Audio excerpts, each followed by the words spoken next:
Bonjour à tous. La situation de notre pays est connue de tout le monde. La population congolaise la maîtrise mieux que ceux qui soutiennent M. Sassou. Les diagnostics posés par les communautés internationales, religieuses, financières, la diaspora et bien sûr l'opposition interne concluent en un, les crimes de sang ou crimes politiques. En deux, les crimes économiques. En trois, la mauvaise gouvernance économique, politique, judiciaire, électorale et administrative. Ce sont donc là les maux qui minent notre pays et dont le seul auteur principal est M. Sassou. Que retiendrons-nous de M. Sassou, de l'aventure débridée et criminelle de notre tyran? Cherchons dans nos archives, nous n'y trouverons rien sur l'héritage du président Youlou, du président Massamba Deba. On n'y trouvera plus rien. Cela va faire bientôt 60 ans que le peuple congolais poireaute dans l'antichambre du développement et la promotion de l'individu. Tout ce qu'il a vu, comme l'écrivait Lénine, c'est la constitution d'une oligarchie tribale, clanique, qui a fini par truster, monopoliser tous les cercles décisionnels du pouvoir, qu'ils soient militaires ou civils. Une oligarchie qui se croit être de naissance une sorte d'aristocratie.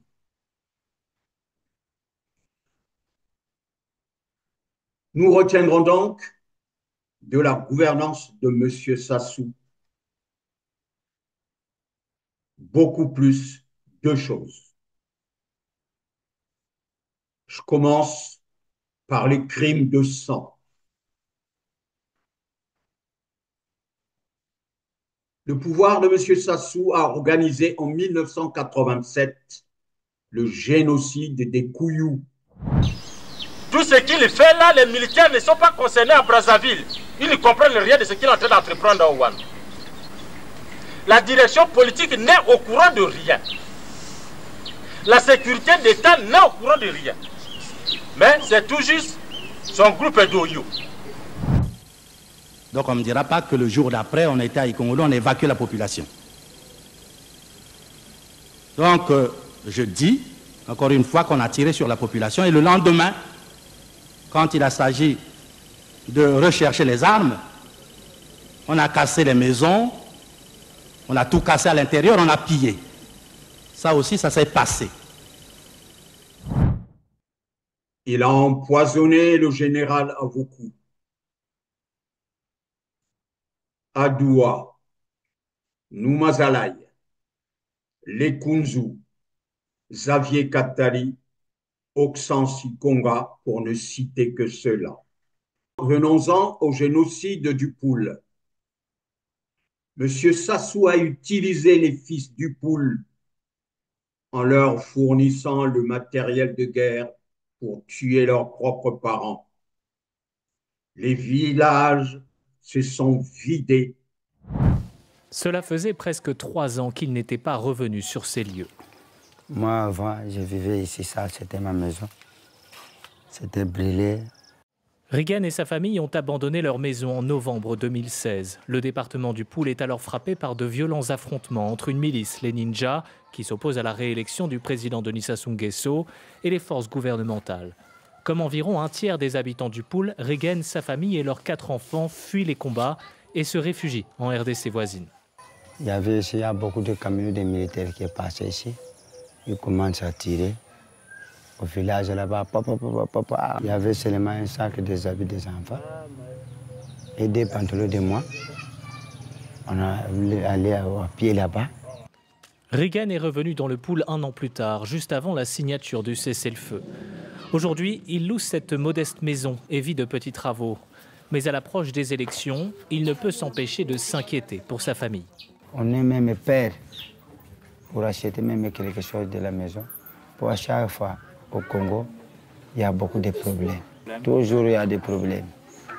On est fatigué maintenant. Les marigots empoisonnés. À Lutete, dans la région de la Bwenza, dans le sud du Congo-Brazzaville, plus de 6000 déplacés du Poul vivent dans des conditions de vie précaires.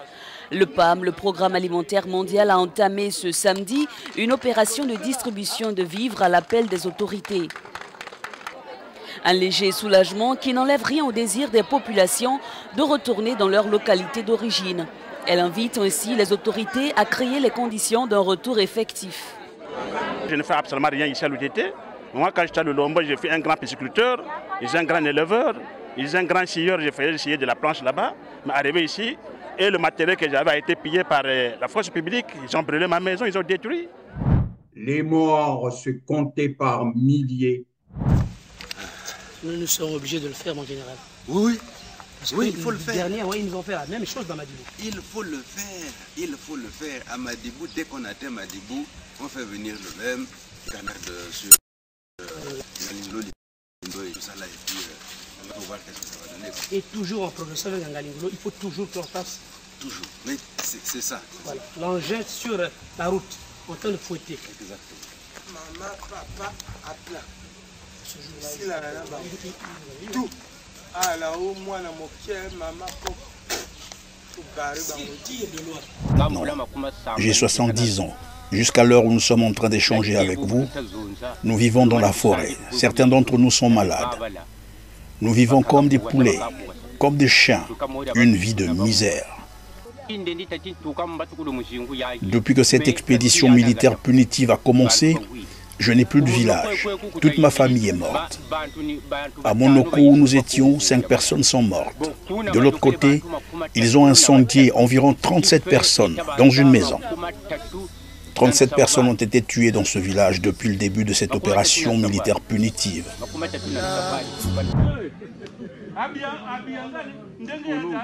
Lorsque nous avons brûlé le département du Poul, on ne nous a rien fait. Ils n'ont rien fait, le ciel n'est pas tombé. Nous n'avons pas droit à l'erreur, nous devons protéger notre pouvoir. Et M. Sassou, je vous préviens, est prêt à refaire la même chose pour conserver son pouvoir. Kolela, Parfait Kolela, a été assassiné en pleine élection présidentielle. Pour se dédouaner, il a envoyé le cadavre de Kolela à Paris par un avion médicalisé stationné 2 jours avant la mort de Parfait Kolela. Cet avion avait été loué au Tchad. Il est arrivé 2 jours avant que Parfait nous quitte. Il était à Maya 2 jours avant. Et l'équipage était même très impatient. Il voulait vite repartir. Actuellement, 3000 militaires positionnés dans le Poul terrorisent les populations et quelques survivants dans la région. 500 morts dans les explosions du 4 mars 2004. 40 morts en 2015. Des morts de Chakona. 400 morts au stade Ornano. Et je tiens à vous informer Surtout, je tiens à informer les populations d'Oyo que M. Sassou a fabriqué des robots dont il a perdu le contrôle. Et ces robots risquent un jour de se retourner contre son propre peuple d'Oyo.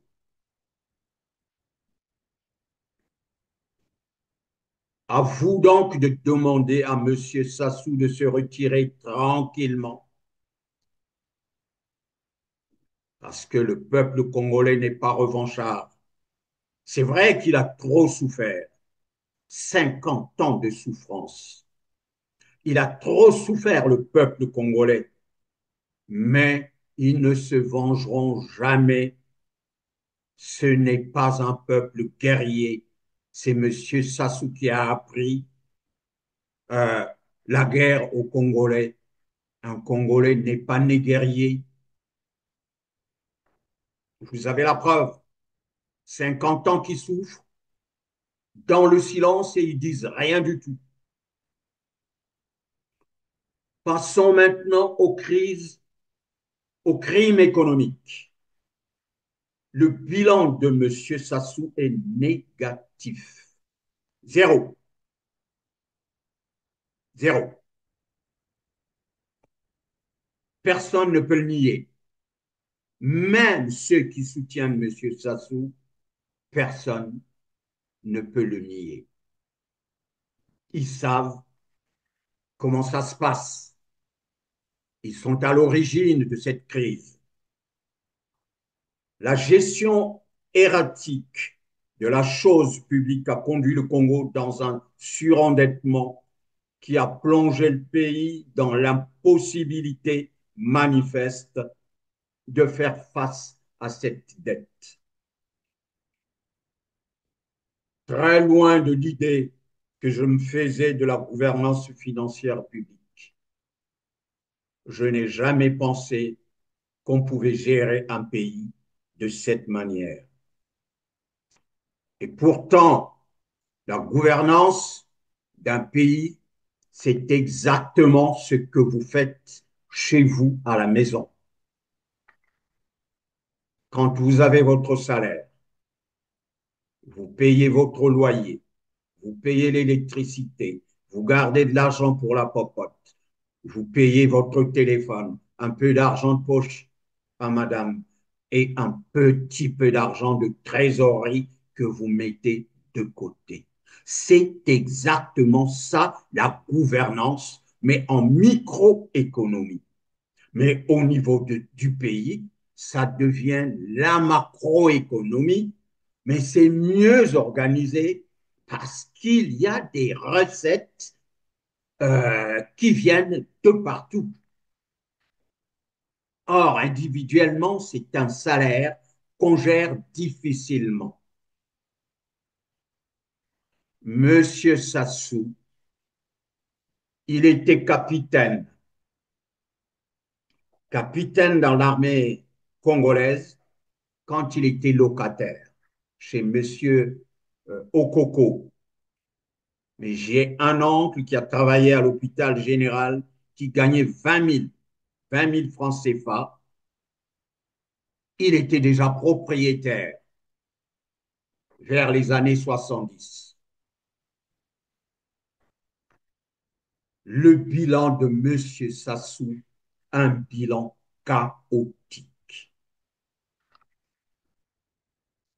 M. Sassou n'a offert aucune perspective à cette population qui souffre depuis des années. Le PCT et son timonier prennent des décisions complètement absurdes de créer deux caisses parallèles. Aujourd'hui, il y a deux camps dans sa propre famille qui se déchirent. Alors que le ministre des Finances, M. Hondaï, et le TPG Ngondo défendent la République en s'appuyant sur des textes légaux nationaux et supranationaux de la CEMAC, les fossoyeurs de la République représentés par le ministre Ludovic Ngatse, Jean-Jacques Bouya et Colline Makosso travaillent pour amasser le butin de guerre pour la conquête du pouvoir par Kiki. Et s'ils n'arrivent pas à conquérir ce pouvoir, ces capitaux prendront la fuite à l'étranger. En dehors du CUT et du GUP, ils ont créé un troisième compte. Ce compte est appelé Delta. Quand les recettes fiscales douanières arrivent à la banque postale, la plus grosse part de ces recettes, chiffrées en milliards, est canalisée ou drainée vers le compte Delta géré par l'écurie de M. Bouya et Colline Makosso, qui travaillent pour Kiki, je vous l'ai dit. Pourquoi ils travaillent? Pourquoi ils mettent de l'argent de côté pour Kiki? Qu'est-ce qu'ils veulent en faire? Provoquer une guerre? Ils n'ont pas d'armée. Voilà pourquoi ils ont été signés des accords avec les Rwandais. Mais les Rwandais, il faut les payer. Il faut les payer avec quoi? Et avec cet argent, l'argent du Congo, qu'ils ne déposent pas, qu'ils ne versent pas au trésor public, mais qu'ils déposent sur le compte Delta pour payer les étrangers et pour mettre un peu d'argent de côté pour, en vue de préparer une guerre. Parce que qui ne peut pas gagner une élection au Congo-Brazzaville? Même à Kinshasa, il ne pourra jamais la gagner. Il ne peut pas gagner les municipales à Kinshasa, ce n'est pas possible. À Brazzaville non plus.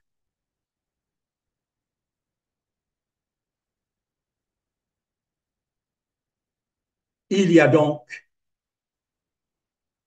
une guéguerre avec toutes les recettes publiques. Mais en dehors de la grosse part qui est déposée sur le compte Delta, l'infime partie, la petite infime partie est déposée au trésor public. Et c'est ça qui sert de payer des salaires. Vous comprendrez que le Congo ne réponde pas à ses obligations. Le Congo ne peut pas payer ses dettes extérieures. Le Congo ne peut pas participer à ses cotisations à la CEMAC parce que le Congo n'a pas d'argent. Tout l'argent est dilapidé par Ludovic Ngatse, Bouya, pour le compte de Kiki. Mais que devient le timonier du PCT dans cette guéguerre? Eh bien, il est seul. Il est isolé. Même s'il nous montre, même s'il fait croire qu'il est bien entouré, mais il est vraiment seul. Oyo l'a lâché. L'armée l'a lâché. Aujourd'hui, il se retrouve isolé. Tous les camps, tous les deux camps s'observent comme des chiens de faïence. Mais je crois que M. Sassou n'a toujours pas compris, il n'a toujours pas réalisé qu'il n'a plus de pouvoir, ni économique, ni financier. Je ne comprends pas pourquoi le PCT n'arrive pas à le mettre devant le fait accompli, lui dire de partir pour que tout le monde, quand je parle de tout le monde, je parle de ceux qui sont au pouvoir, ceux qui ont amassé des biens mal acquis. S'ils n'arrivent pas à le convaincre de partir, ils vont tout perdre. Parce que pour l'instant, le peuple supporte. Mais il arrivera un certain moment où ils en auront assez et ils n'auront plus peur de mourir. Ils vont prendre la rue et c'est le PCT et tous les parents qui ont mis des milliards de côté et qui ont construit des maisons de coin-ti-coin, ils vont tous tout perdre. Ils vont perdre tous les biens mal acquis. Il va falloir que le PCT demande à M. Sassou de se tirer tranquillement. Monsieur Sassou a eu des opportunités de transformer le Congo. Hélas, il n'a pas pu les convertir. Il a eu un boom pétrolier qui a permis au Congo sur 10 ans de faire des excédents budgétaires très importants.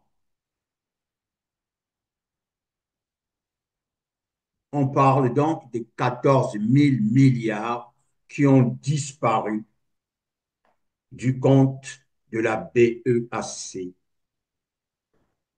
Rebondissement sur l'affaire des 14 000 milliards destinés aux générations futures. L'Observatoire congolais des droits de l'homme et le Mouvement pour la culture citoyenne, sous le label de la Coalition citoyenne contre les crimes économiques et financiers, crient au détournement et au pillage de cette somme enregistrée pendant la période d'embellie financière qu'avait connue le pays. Les organisations de la société civile lancent de ce fait des poursuites judiciaires avec en perspective une plainte contre X pour détournement et pillage présumé au tribunal de grandes instances de Brazzaville.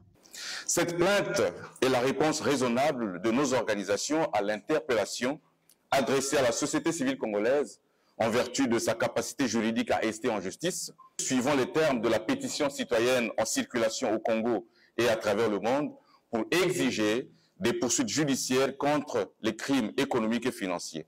Somme affectée au compte de stabilisation domicilié à la Banque des États de l'Afrique centrale, dont l'ouverture a été annoncée le 12 août 2006 par le président de la République du Congo devant le Parlement réuni en congrès. Cette recette est due aux excédents budgétaires suite à la hausse des prix du baril de l'or noir à cette époque. Selon les autorités congolaises, une partie de cet argent aurait servi de maintenir les équilibres financiers en phase avec le fonctionnement et les réalisations du gouvernement. Il s'est également de signaler que l'audit annuel de ce compte de stabilisation que le chef de l'État avait promis en 2006 et que devrait effectuer chaque année la Cour des comptes et de discipline budgétaire n'a jamais été réalisé. S'il s'avère que ces fonds affectés au compte de stabilisation ont été effectivement détournés ou fait l'objet de pillage, cela léserait manifestement les citoyens que nous sommes et impacterait davantage nos conditions de vie et en particulier celles de nos enfants qui, pour la plupart, étudient dans des conditions inappropriées et celles de nos étudiants qui peinent à recevoir leur bourse depuis plusieurs années ou encore celles de nos concitoyens qui manquent de soins de santé faute de structures d'accueil adéquates. Cette plainte, qui s'inscrit dans le cadre du contrôle citoyen de l'action publique que devrait exercer la société civile, est la toute première d'une série que l'OCDH et le MCC, au nom de la Coalition citoyenne contre les crimes économiques et financiers, déposeront au cours des semaines à venir. Pendant les 10 ans, quand il avait donc les 14 000 milliards, il se mit à jouer au distributeur automatique de billets dans toute l'Afrique.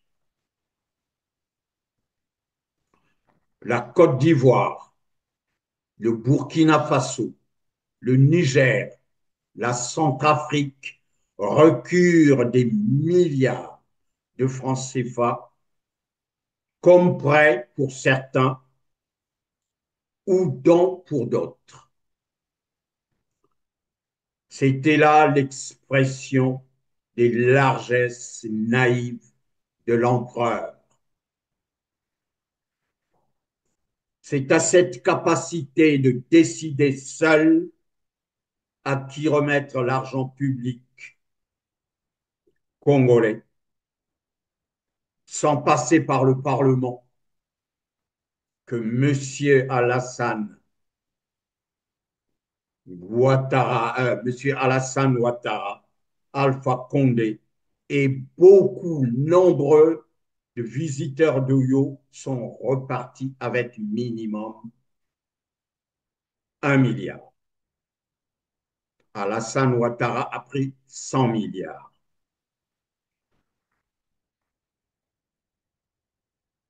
Comment un chef de l'État qui est prompt à répondre à la demande étrangère est long et sourd-muet aux pleurs de ses propres compatriotes.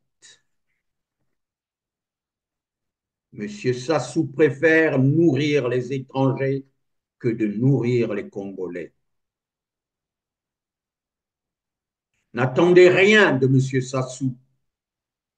Les promesses, il en a faites, mais il n'a rien concrétisé. L'effacement de la dette et des intérêts de la dette de notre pays, contracté par l'État PCT sous le mono, n'aura servi à rien.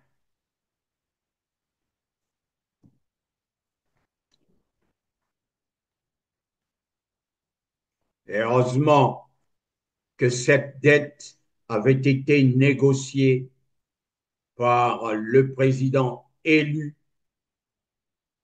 Pascal Lissouba, que ça soit chassé avec des canons comme un lapin.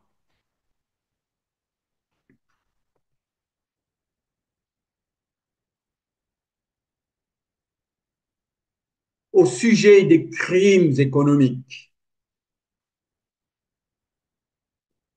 le pouvoir de Brazzaville a reçu le prix Nobel décerné par le PCT, car champion de la surfacturation sur tous les travaux publics confiés à Bouya et ses sociétés chinoises. Le pillage des ressources et des recettes forestières par M. Henri Ndjombo, qui n'a jamais voulu déposer un centime au trésor public. Jamais. Toutes les recettes qui sont tombées par la vente du bois congolais, aucun centime n'est allé au trésor. Le pillage du sous-sol congolais et des recettes minières. Toute la famille de Sassou s'en est accaparée. Ils ont pris toutes les recettes minières. Le sous-sol est à eux, à personne d'autre.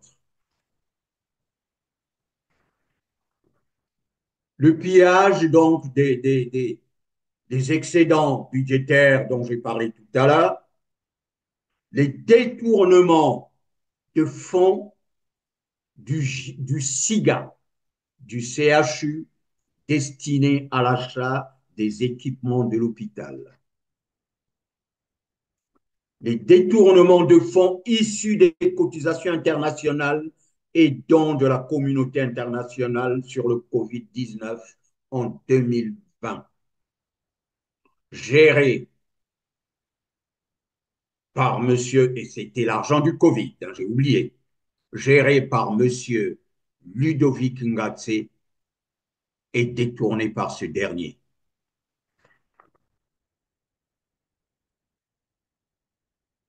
La spoliation des actifs immobiliers de l'ATC par le comité de privatisation dirigé par M. Isidore Mvouba. Aucun compte à rendre à qui que ce soit. Tout a disparu. Les conflits des intérêts des ministres Fila, Sainte-Eude et Ludovic Ngatse, encore Ngatse. Ngatse a le nez partout où il y a de l'argent. Pourquoi conflit d'intérêts? Parce qu'ils ont des cabinets d'audit. Il y a Kakoge pour M. Philade Sainte-Eude et Ernest Young pour Ludovic Ngatse. Mais ce sont ces deux ministres qui faisaient les audits de l'État. On appelle ça un conflit d'intérêts et c'est des gens qui méritent de passer devant un tribunal. Ils doivent être condamnés. Ça ne se fait pas. Tu es ministre, tu as une société qui travaille pour l'État. C'est un conflit d'intérêts dans un pays qui respecte la loi. Et ta place, c'est derrière les barreaux.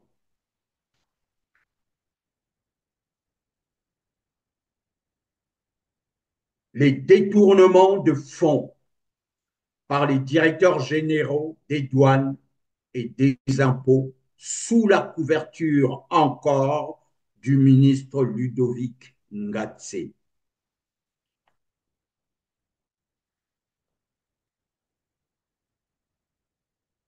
Il faudra exiger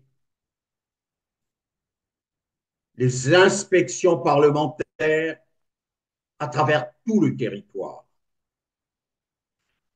Elles permettront à ces Congolais aveugles de connaître la réalité de la vie au quotidien du peuple auprès de qui ils vont mendier leur suffrage.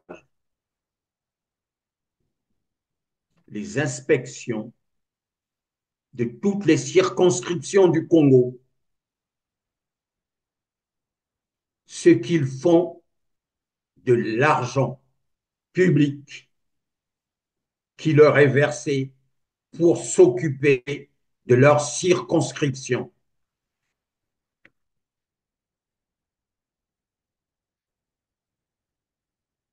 La direction, les directions générales des douanes, des droits indirects, des impôts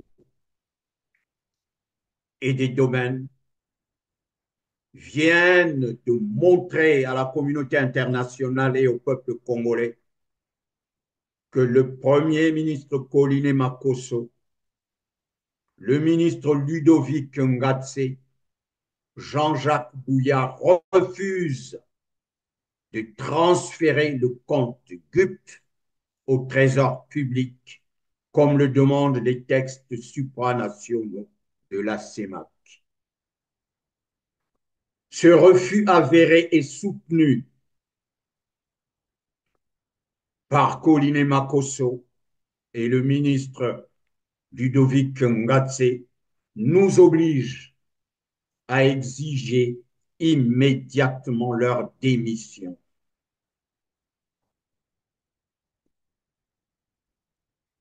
Ludovic Ngatse est dans toutes les magouilles. Quand il était à l'école, ses études étaient financées par l'argent qui sortait du trésor public.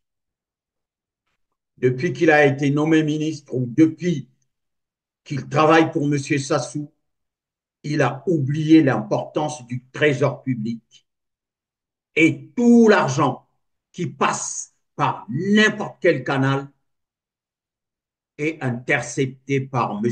Ludovic Ngatse.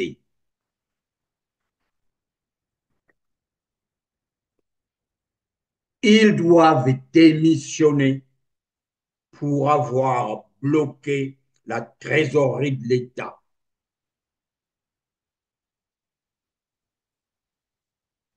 Colline Makosso, Ludovic Ngatse, Jean-Jacques Bouya doivent démissionner.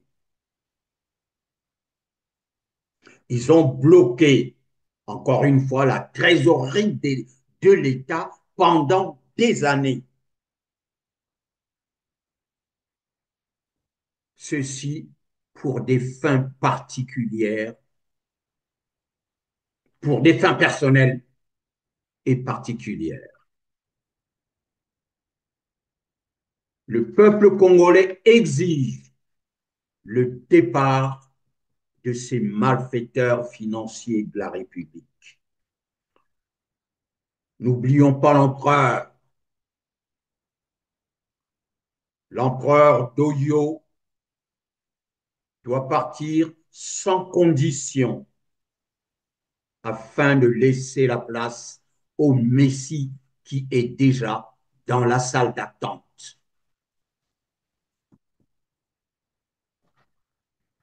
Le Messie est déjà là, déterminé à relever le défi. Il est engagé à sortir le Congo du marasme économique dans lequel M. Sassou l'a plongé. Il est engagé à nous exercer, à nous montrer de quoi il est capable en mettant en place une bonne et vraie gouvernance économique. Mais pour cela, il faut que M. Sassou parte rapidement. S'il prend encore du temps, s'il prend 2025, le Congo ne pourra même plus payer les salaires. Il n'y a plus d'argent. Tout est bloqué. J'ai vu que le prix du baril était passé à 76 ou 77 $. Mais de ces 76 $, vous ne voyez rien du tout qui rentre au trésor public. Comment pourront-ils payer encore les salaires? C'est pourquoi M. Sassou doit partir rapidement pour que Messi et sa nouvelle équipe reprennent les choses à zéro. Il s'engagera à auditer, comme je l'avais dit, la présidence de la République, la primature, parce qu'il se passe des choses à la primature. La primature de Makosso doit être auditée. Les régies financières, les marchés publics, la SNPC, et il auditera la banque, depuis la banque LCB jusqu'à la banque postale. De la LCB à la banque postale, des détournements énormes se sont passés et Ngatse est bien impliqué. Nous demandons le départ pur et simple de M. Sassou. On en a assez. Il n'a plus rien à proposer. Il n'a plus rien à proposer. Le peuple est fatigué. Le peuple finira par exploser. Et le PCT le sait. Un chien que tu as maîtrisé depuis des années, il fait tout ce que tu demandes. Il t'obéit à n'importe quel moment. Le jour où il en aura marre, il va te massacrer. Et c'est ce qui va arriver au PCT qui s'entête, qui fait croire à M. Satsou que la situation est maîtrisée, alors que c'est faux.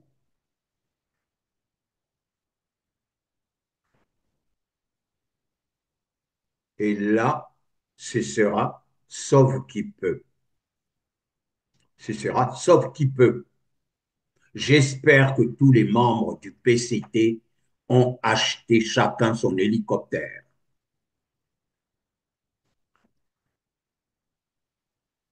Nous, on ne peut rien, mais le peuple va régler les comptes. Enfin, je me vois dans l'obligation de vous souhaiter une bonne et heureuse année 2025, même si je sais que c'est pas facile pour vous. C'est pas facile. Je ne voulais pas vous souhaiter une bonne année parce que 2025 ne sera pas une bonne année pour le pays. Mais puisque c'est la mode, je vous souhaite quand même une bonne année 2025. Charles Alexandre Sanguin. Merci.